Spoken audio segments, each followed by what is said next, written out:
नमस्ते साथियों, झुंझुनू पाठशाला में आपका स्वागत है। चलिए, जिस तरह हम प्रतिदिन कक्षा चला रहे हैं फोर्थ ग्रेड के लिए,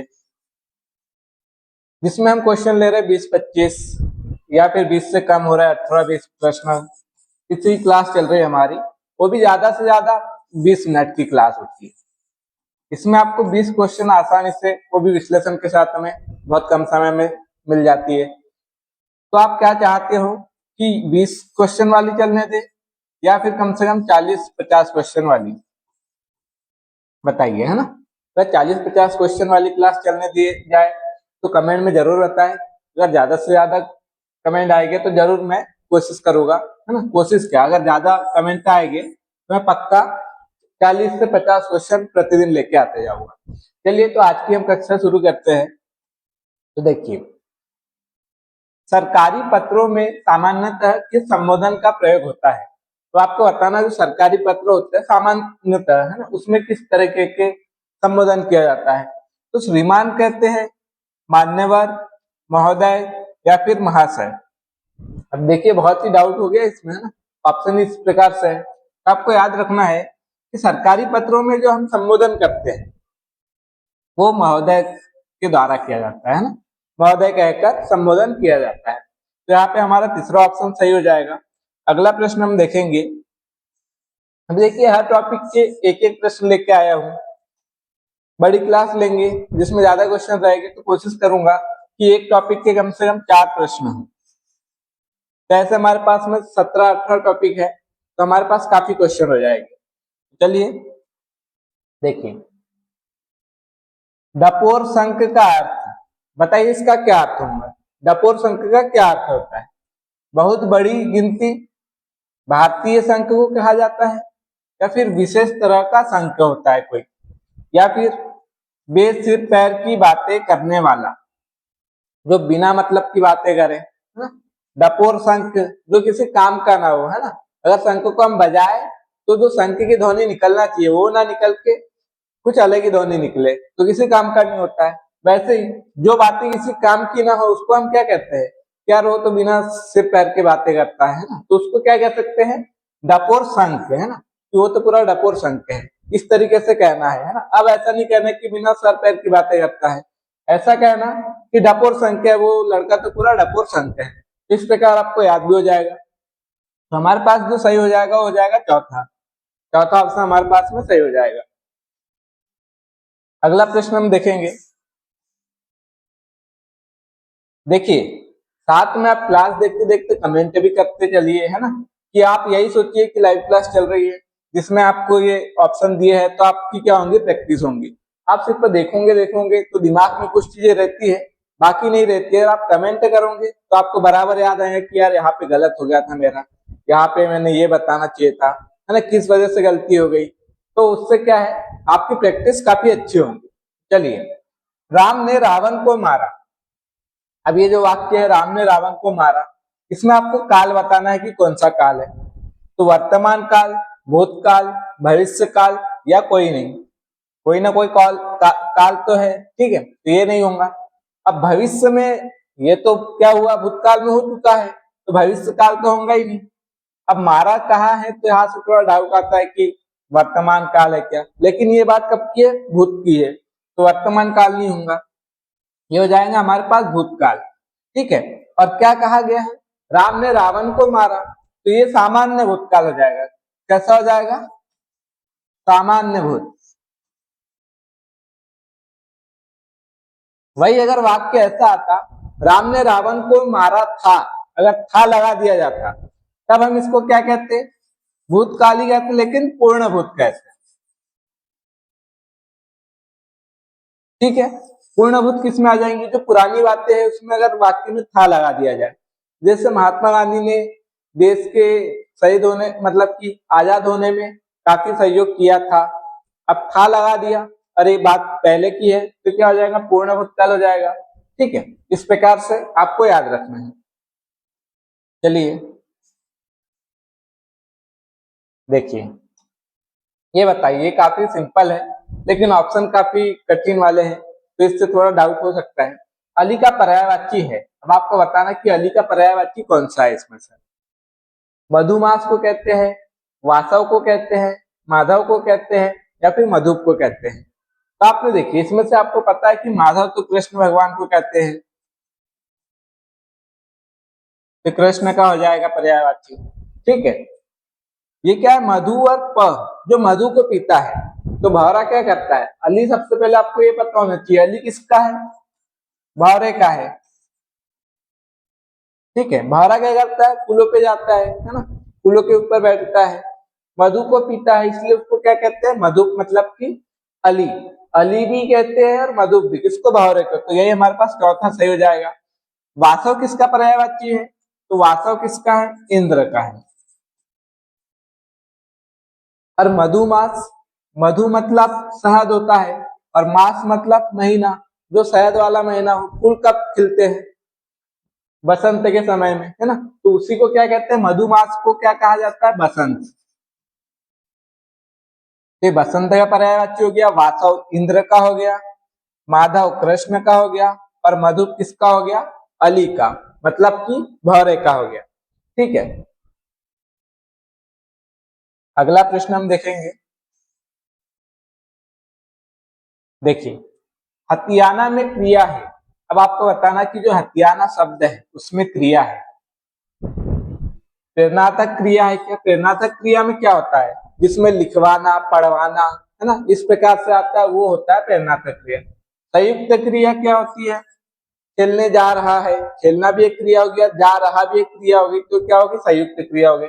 अनुकरणात्मक क्रिया होंगी क्या, बिल्कुल नहीं होंगी। नाम धातु क्रिया होंगी। ठीक है, नाम धातु मतलब जो संज्ञा सर्वनाम से जो क्रिया बनाई जाती है उसको क्या कहते हैं, नाम, नाम धातु क्रिया। जैसे ये हथियाना किससे बनी है, हाथ, और हाथ क्या है, संज्ञा है, और संज्ञा से जो क्रिया बनाएंगे उसको क्या कहेंगे हम, नाम धातु क्रिया। जैसे फिल्म, फिल्म से बनाएंगे फिल्माया, बात से बनाएंगे बतियाई, है ना, बतियाना। वैसे हाथ से क्या हो गया, हथियाना हो गया। ठीक है, तो हो जाएगा नाम धातु क्रिया, चौथा ऑप्शन हमारे पास में सही हो जाएगा। चलिए, अब बताइए, अकर्मक क्रिया है। अब अकर्मक क्रिया कौन सा है, ये आपको बताना है, इसमें से जो भी चारों ऑप्शन में से। लिखना, अब देखिए आपने वाक्य में देखा होगा सकर्मक अकर्मक, जिसमें हमको कर्म मिल जाता है वो सकर्मक होती है, जिसमें कर्म ना हो वो अकर्मक होती है। तो इसमें कैसे हो जाएगा पहले, तो इसमें देखिए कैसे पहचान करोगे। लिखना, अगर मेरे को लिखना है तो मुझे इस पेन की आवश्यकता पड़ेगी, आपको लिखना है तो पेपर की, पेन की आवश्यकता पड़ेगी, तो मुझे किसी न किसी चीज की आवश्यकता पड़ रही है कर्म करने के लिए। मतलब लिखने के लिए भी क्या है, आवश्यकता है, मतलब ये क्या है, सकर्मक। ठीक है, पढ़ना, अब पढ़ने के लिए क्या मैं ऐसे पढ़ लूंगा, मुझे बुक चाहिए होंगी, है ना, तो बुक किताब कुछ भी चाहिए रहेंगी, तो ये भी क्या हो जाएंगी, सकर्मक हो जाएगी।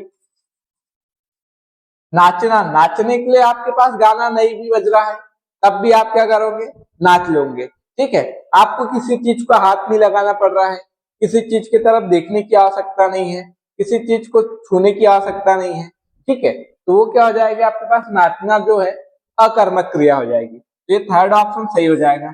अब देखना, अब देखने के लिए कुछ तो लगेगा भाई, टीवी देखना है, मोबाइल देखना है तो टीवी लगेगी, मोबाइल लगेगा। ठीक है, तो इस प्रकार से लिखना, पढ़ना, देखना, ये क्या हो जाएगा, ये सकर्मक क्रिया है। अकर्मक नाचना हो जाएगा। सोना है तो सोने के लिए किसी चीज की आवश्यकता नहीं है, आप सो सकते हो, तो वो भी क्या हो जाएगा, अकर्मक में आ जाएगा। ठीक है, तो इस प्रकार से अगर खाना है तो खाने के लिए किसी चीज की आवश्यकता पड़ेगी आपको, तो ये भी सकर्मक में आ जाएगा।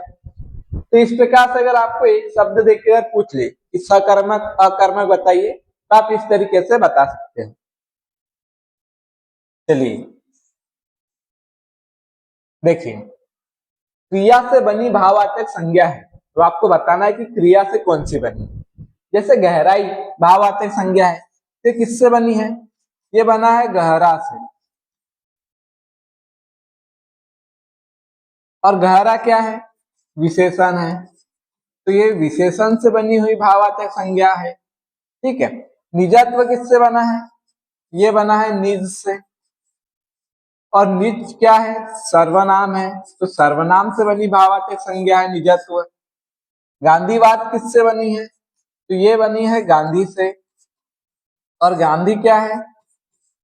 संज्ञा है। तो ये किससे बनी है? संज्ञा से बनी हुई भाववाचक संज्ञा है।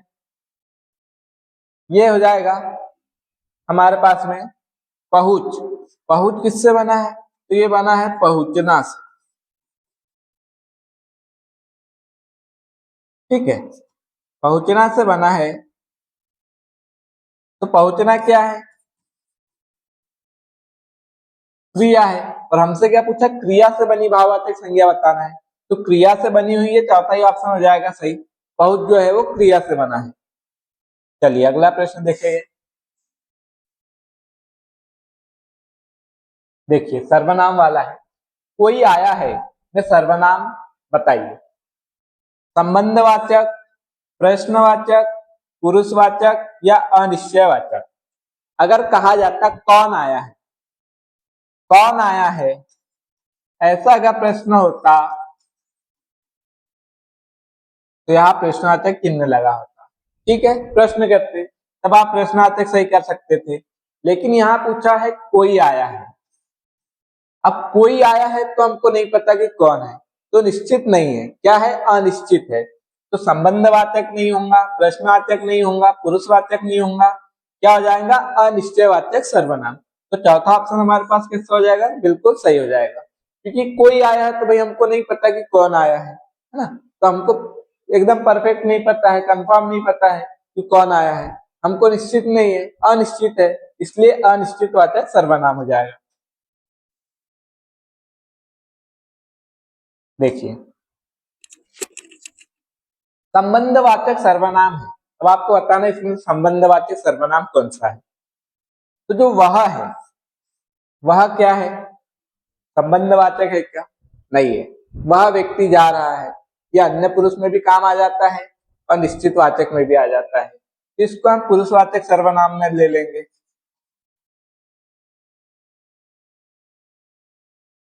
और साथ में अन्य पुरुष में भी आ जाता है।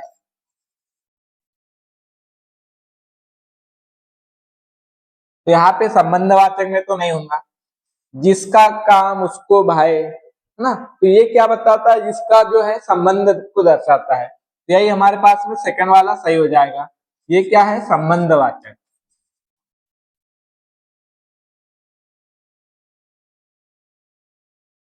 अब कौन, तो कौन आया है तो ये क्या हो जाएगा? प्रश्न हो जाएगा, प्रश्न। तो यहाँ पे क्या हो जाएगा? प्रश्नवाचक हो जाएगा,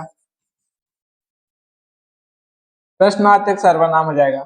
कोई निश्चित नहीं है, जो जाएगा अनिश्चयवाचक।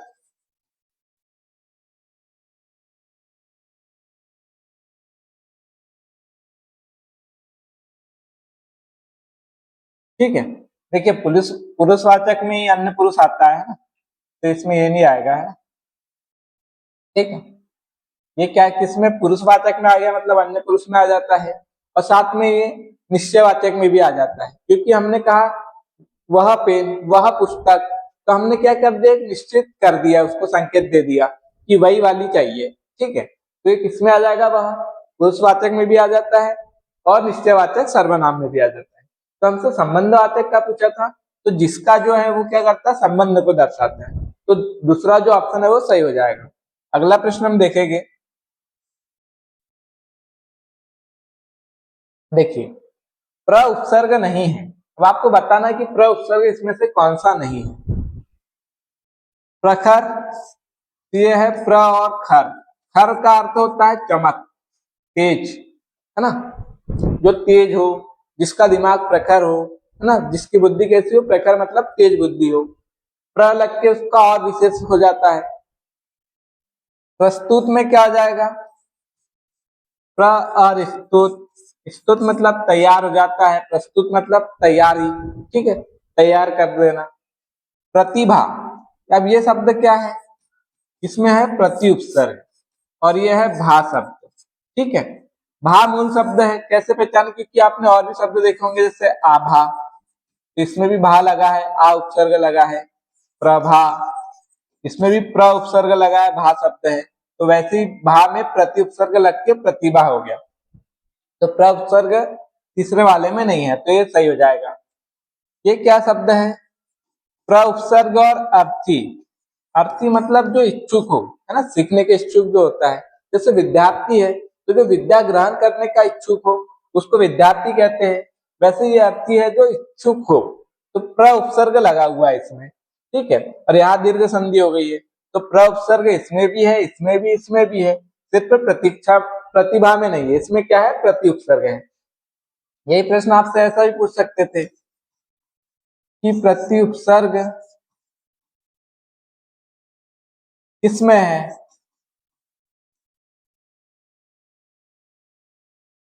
तो आप लगा देते थर्ड ऑप्शन, बाकी में प्रति है ही नहीं।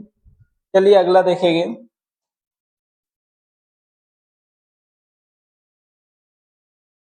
उप उपसर्ग नहीं है, तो आपको बताना कि उप उपसर्ग कौन से शब्द में नहीं है।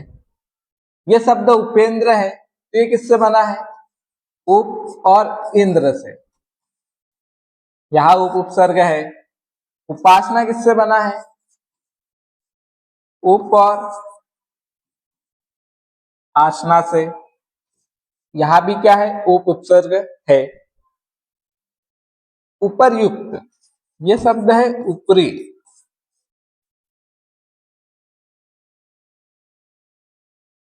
और हो जाएगा उक्त से। तो यहाँ पे उप उपसर्ग नहीं है, ऊपरी शब्द है, ठीक है। तो यही हमारे पास थर्ड ऑप्शन सही हो जाएगा। उपाधि में क्या आ जाएगा, उप और आधि हो जाएगा। यहाँ भी क्या है, उप उपसर्ग है, सिर्फ थर्ड वाले में उप उपसर्ग नहीं है। अगला प्रश्न देखेंगे। देखिए, जो सहन ना कर पाता हो, उसके लिए आपको शब्द बताना है जो सहन ना कर पाता हो। तो असहिष्णु, असहिष्णु हो जाएगा, यही हमारे पास सही हो जाएगा। जो सहन न कर पाता हो, मतलब जो व्यक्ति सहन नहीं कर पाता हो उसके लिए हो जाएगा। असह, जो सहन करने योग्य ना हो। असहनीय भी, जो सहन नहीं किया जा सके उसके लिए असहनीय हो जाता है। असह नहीं होगा, यही हमारे पास जो पहला वाला है असहिष्णु, जो सहन न कर पाता हो वो क्या हो जाएगा, असहिष्णु हो जाएगा, ठीक है। देखिए, अशुद्ध वाक्य है। अब आपको इस प्रकार से भी दे सकते कि एक ही वाक्य को तीन प्रकार से, मतलब पॉइंट में बांट दिया और आपसे पूछ लिया कि किस वाले भाग में त्रुटि है। तो आपको बताना है, जैसे ठंड के दिनों में प्रातः काल के समय सर्दी बढ़ जाती है, कोई त्रुटि नहीं है, तो चौथा ऑप्शन सही करिए। अगर आपको कोई त्रुटि दिख रही है तो उस पर टिक करिए। ठंड के दिनों में कोई दिक्कत नहीं है। प्रातः काल के समय, काल और समय दोनों अलग चीजें है क्या, नहीं है, एक ही चीज है। प्रातः के समय कह दो तो सही रहेगा, या फिर प्रातः काल में सर्दी बढ़ जाती है, इस प्रकार से होना चाहिए। तो यही पे सेकंड वाले में क्या है, त्रुटि है। काल और समय एक ही चीज है, तो आपको डबल लिखने की जरूरत नहीं है। चलिए अगला प्रश्न। विशेषण शब्द नहीं है, तो इसमें से विशेषण कौन सा नहीं है आपको बताना है। तो भारतीय, भारतीय नागरिक, तो यहाँ क्या आ जाएगा, देखिए हम व्यक्ति के साथ करते हैं ना, अधिकतर क्या करते हैं हम व्यक्ति लगाते हैं, तो उससे हमको पहचान हो जाती है। जैसे भारतीय व्यक्ति, तो व्यक्ति की क्या कर रहा है, ये विशेषता बता रहा है, मतलब क्या है, विशेषण है। दैनिक जीवन, तो जीवन की क्या कर रहा है, विशेषता बता रहा है, मतलब ये भी विशेषण है, ये भी विशेषण है। ग्रामीण जीवन, ये भी विशेषण है, यहाँ भी आप जीवन लगा सकते हो, भारतीय जीवन। मनुष्य, मनुष्य क्या है, संज्ञा है, विशेषण नहीं है। तो ये हमारे पास कौन सी संज्ञा हो जाएंगी, मनुष्य जातिवाचक, जातिवाचक संज्ञा, ठीक है। और यही हमसे पूछा कि विशेषण शब्द नहीं है, तो तीनों विशेषण है, मनुष्य क्या है, जातिवाचक संज्ञा, तो ये विशेषण नहीं है, तो चौथा ऑप्शन हमारे पास सही हो जाएगा। चलिए, एकल का तद्भव है, एकल का तद्भव बताना आपको। अकल, बिल्कुल नहीं। अकिल, ये भी नहीं। एकल का अर्थ होता है अकेला, तो ये थर्ड वाला ऑप्शन सही हो जाएगा, सभी नहीं होगा, है ना। एकल का जो तद्भव रूप होता है वो क्या होता है, अकेला होता है। देखिए, किस शब्द में ल प्रत्यय नहीं है, तो आपको बताना ल प्रत्यय किसमें नहीं है। तो हम देखते चलेंगे, सभी में हमको ल दिख रहा है। तब देखेंगे शब्द को हम अलग अलग करेंगे, तो ये हो जाएगा हमारे पास में मंजू, और ल प्रत्यय बिल्कुल है इसमें। अगर हम इसको कर दे अत और ल कर दे, तो अत क्या होता है, कुछ नहीं होता है। तो हम इसको तोड़ेंगे अ और तल, तो यहाँ पे तल शब्द है और अ उपसर्ग है, तो इसमें कोई प्रत्यय नहीं है, यही हमारे पास में हो जाएगा, सेकंड ऑप्शन सही हो जाएगा। मांसल में देखेंगे तो हो जाएगा मांस और ल प्रत्यय हो जाएगा। श्यामल में देखेंगे तो हो जाएगा श्याम शब्द और ल प्रत्यय हो जाएगा। तो इसमें ल प्रत्यय है, यहाँ भी ल प्रत्यय है, यहाँ भी ल प्रत्यय है, सिर्फ इसमें क्या है, शब्द है तल, और उपसर्ग क्या है, अ उपसर्ग है। तो यहाँ पे सेकंड ऑप्शन सही हो जाएगा। अगला हम देखेंगे, देखिए संधि, किस शब्द की संधि सही नहीं है। अब इसमें कौन सा ऐसा शब्द है जिसकी संधि सही नहीं है। तट और आनंद बिल्कुल सही विग्रह है, और जैसे ट इसमें जोड़ेगा तो ड हो जाएगा, और ड आ के साथ जोड़ के पूरा हो जाएगा तो सदानंद, और सदानंद किसको कहते हैं, कार्तिकेय को कहते हैं। तो बिल्कुल सही है, यहाँ पे कोई दिक्कत नहीं है। सच्चरित, तो त च के चक्कर में क्या हो गया, वो भी च हो गया, ये हो जाएगा सच्चरित, बिल्कुल सही हो जाएगा, कोई दिक्कत नहीं। तद उपरांत, तदो उपरांत, तो देखिए यहाँ वैसे तो क्या होता है, मूल उपसर्ग होता है तद, सेकेंड ऑप्शन में आपको रखना है तद। जब तद ना हो तब आप तद को सही मान सकते हो, ठीक है।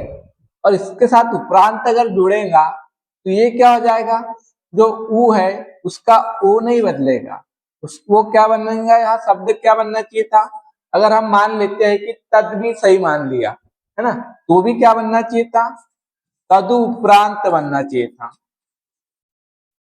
ठीक है, क्या बनना चाहिए था, तदु उपरांत, ओ नहीं बनना चाहिए था। तो आप इस प्रकार से देखिए, अगर से ऑप्शन में आपके पास क्या दे दिया, तद और उपरांत, और ये दे दिया तदु उपरांत, और एक दे दिया आपको तत् और उपरांत।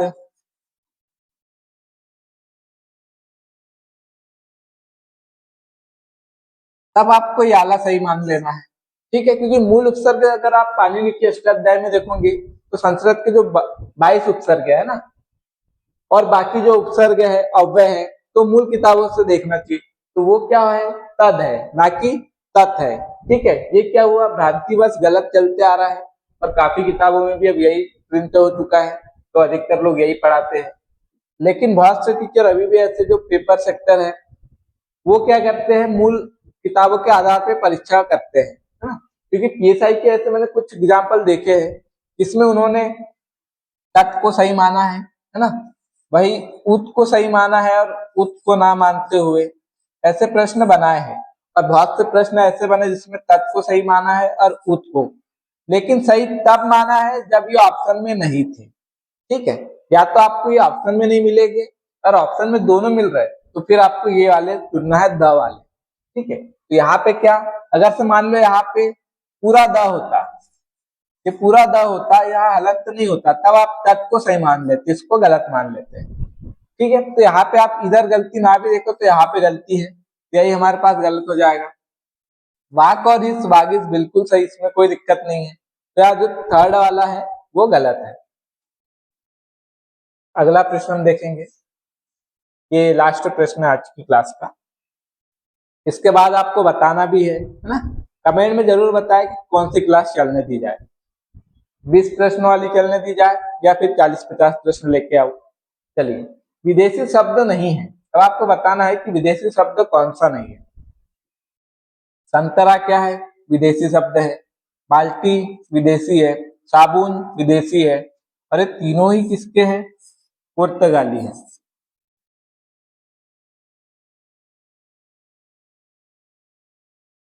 ये जाएगा हमारे पास में पुर्तगाली शब्द।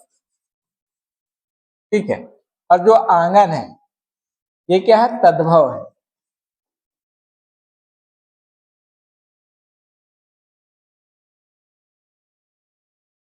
ठीक है, तद्भव शब्द है, और आंगन का जो तत्सम है वो क्या बनता है,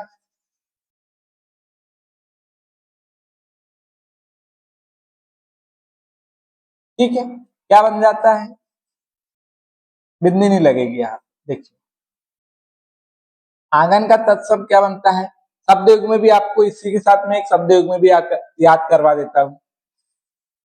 एक होता है अंगन, जिसका अर्थ होता है स्त्री। एक होता है अंगन चंद्र बिंदी वाला, चंद्र बिंदी नहीं चंद्र रहेगा, कि संस्कृत में चंद्र बिंदी नहीं थी। इसका अर्थ होता है आंगन। ठीक है, तो आंगन क्या है, यहाँ पे तद्भव शब्द है, और अंगन का अर्थ स्त्री होता है, और तीनों ही क्या है, विदेशी शब्द है। तो विदेशी कौन सा नहीं है, तो आंगन नहीं है, तो चौथा ऑप्शन हमारे पास में सही हो जाएगा। चलिए इसी के साथ आज की क्लास समाप्त करते हैं। अगर क्लास अच्छी लगी हो तो कमेंट करके जरूर बताएं। धन्यवाद।